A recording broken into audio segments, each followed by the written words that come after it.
Hello mga kapatid, for today's video ay ito.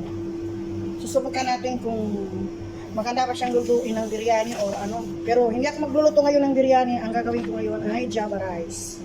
So ito yung ating gagamitin mga kapatid. Java rice with chicken wings buffalo. So ito siya mga kapatid, binuksan ko siya. Mabuti na lang talaga na nasubukan natin. Ito po yung kanyang bigas. Hindi clear. Tignan niyo ang kanyang bigas.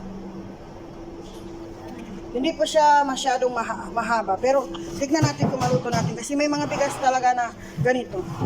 May mga long, yung mahaba. Hindi siya mahaba siyang. Pero mabuti na lang na, subukan natin.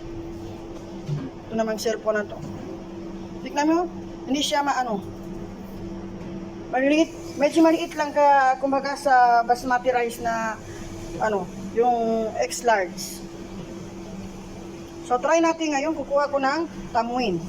So dito tayo ngayon sa tamuin. O ayan, ito yung tamuin. Parang mas pa siya. Mas mahaba kaya kumbaga doon sa basmati rice, oh. Basmati rice din kasi ito, pero tamuin siya. Yung nasa supply. O, tignan nyo. Magkaparehas din. Parehas din. Ha?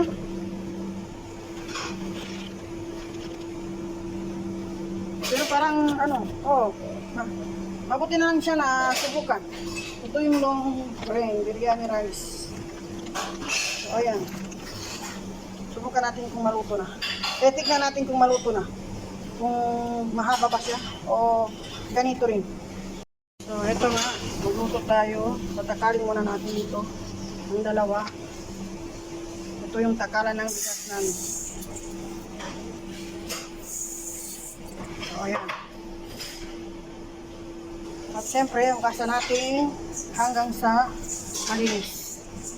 At ibabad natin na mga 15 minutes bago natin siyang lutuin.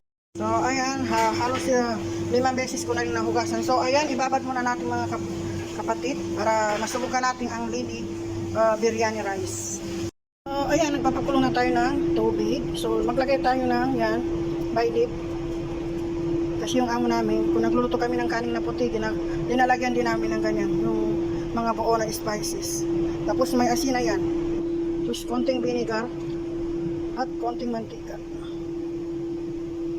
So, ang gagawin ko ay white rice na lang para susubukan ko lang naman yan. Try natin yung lily biryani rice. So, after ng 15 minutes, ibuhos natin yung tubig niya. Tapos, hugasan natin ulit.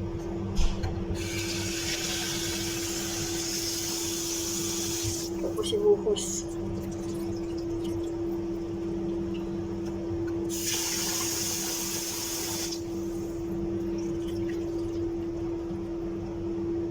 Lutuin na natin.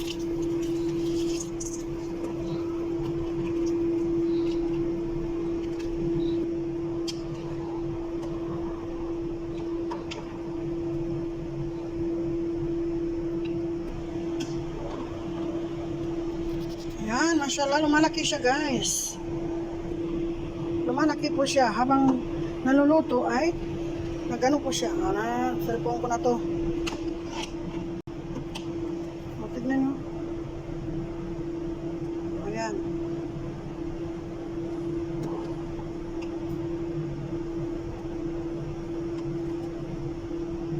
Lumalaki at medyo humahaba.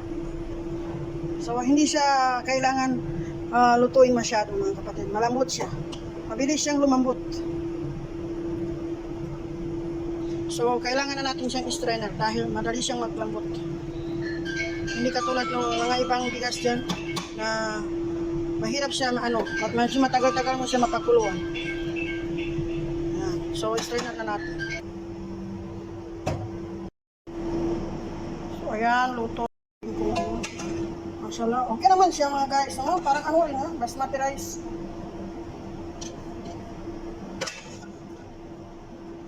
Hindi kasi halata kasi yan. Doon sa camera ko na yung hindi maganda yung kanya. Pero ito na siya. Nasa sa inyo kung gusto niyo ng malambot o kagaya ito. Pero ito, sinadya ko siya hindi siya malambot masyado kasi lulutuin ko pa ito ng Java rice. Ayan. So, ngayon nasubukan ko na ang Lily Biryani rice ay okay naman mga guys. So, bibili pa ako ulit kasi nagustuhan ko yung ano niya. Tapos ito, hindi siya sa anuhan. Hindi siya sa kahabaan pero yung rice niya mataba. So, ayan. Okay na okay ito. Ayos siya.